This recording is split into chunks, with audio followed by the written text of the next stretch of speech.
It's an exciting night for El Paso. 82% of the voters voted for a change, and I'm so excited. But before we talk some of the things, I'd like to, most of all, thank my wife and my family.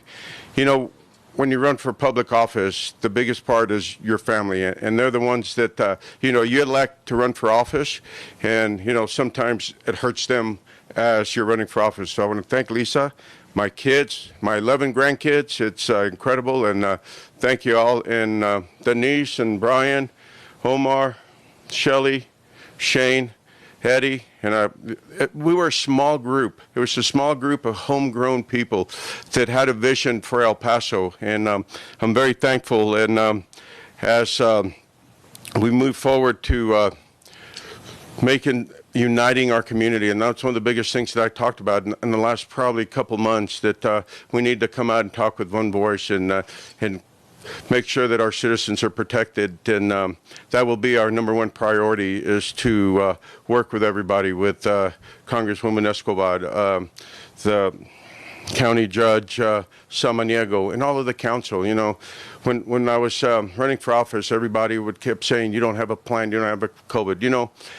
I didn't want it to be about a campaign slogan or anything about campaign, but really to talk about reality and how we're going to work together. And I've been talking to Dr. Alosi, to Judge Samaniego, and I've been talking to a lot of the city council members, because we're going to unite our voice, and we're going to have a plan to make sure that our community feels that we no longer have a crisis. So I'm looking forward to starting really tomorrow morning. And so thank you again to the people of El Paso. And like I said, my wife, who actually has stood beside me, and today's our wedding anniversary, so she got to spend it going to the polls today, by the way, so so it's exciting to be here, and I look forward to the next 4 years to leading our city, but leading it with one voice. So thank you. You all have any questions? I do.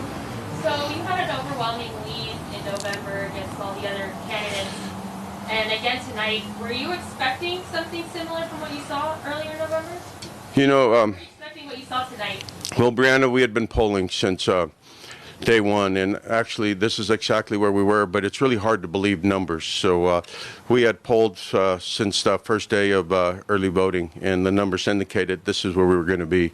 And but again, when the numbers came out today, it was a total shock, and I'm very, very thankful to the people of El Paso for their confidence, and we will work together to make sure that our community is a safe community. So you said you're looking forward to starting tomorrow to kind of get this COVID crisis under control. What specific plans do you have moving forward?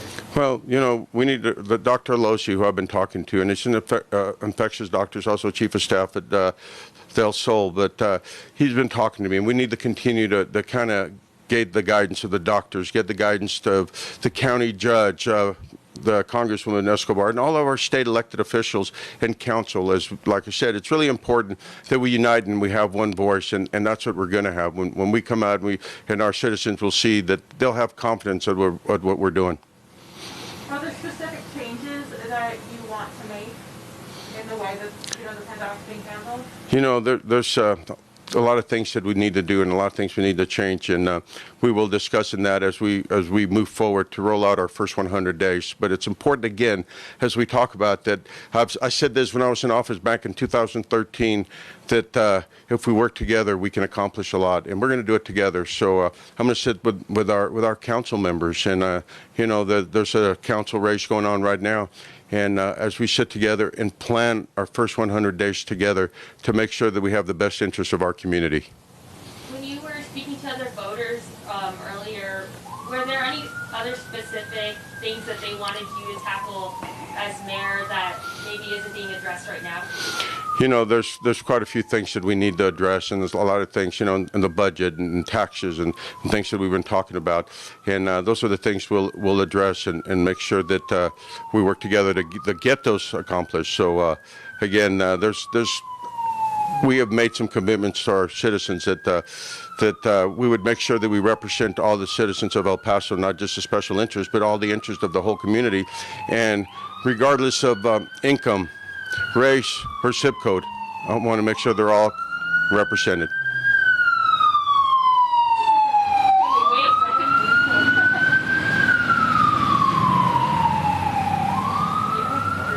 Have you heard from Mayor Margot tonight, or do you expect to speak with him at some point tonight?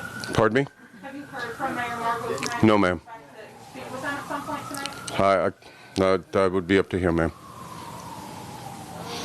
I do have another question, and I hate to bring this up, but the arena was a big topic, a couple years ago, and it still is. You spoke to Saul Science earlier about how your plan would be to repurpose the Abraham Chavez Theater. Do you think that's what the voters want when they voted back in 2012 for the arena? What the voters voted on was a performing arts center, and we need to make sure that we provide a performing arts center and a quality one to our community, and we will do that.